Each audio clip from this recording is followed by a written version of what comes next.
March 19, USS Theodore Roosevelt, 2:10 a.m., somewhere in the Atlantic Ocean.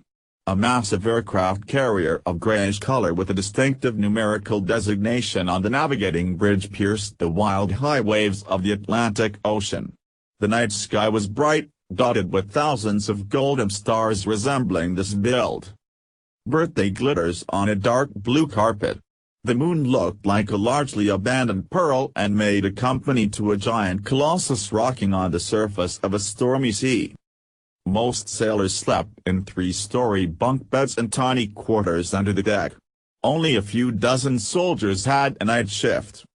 A few days ago, Petty Officer 3rd Class Delaney started a 6-month mission on the ship, along with the other crew members. He returned to his bunk bed tired like a kitten after a tough long shift. Delaney wanted to lie down on an uncomfortable hard mattress, but he noticed a small piece of paper with the note on.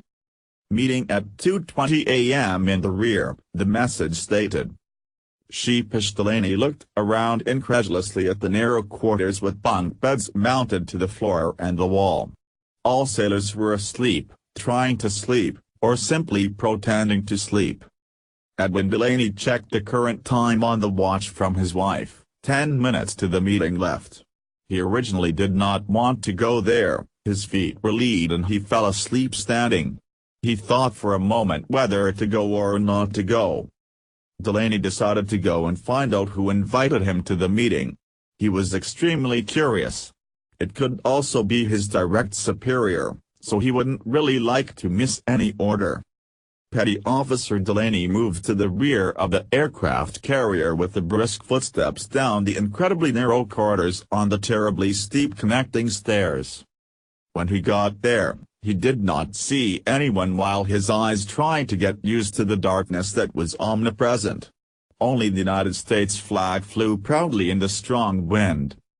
Delaney waited at the closed entrance to the hangar where several sorts of combat aircraft were kept.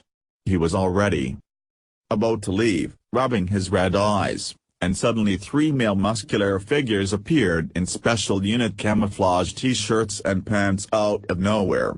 Delaney examined these suspicious characters. One guy was black-haired, the other blonde, and the third was brown-haired, with no name of tags.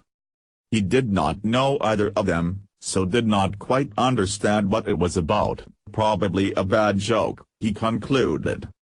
"What's up?" Delaney addressed them as they approached him. Strong men surrounded him in a dangerous way without words. March 19, USS Theodore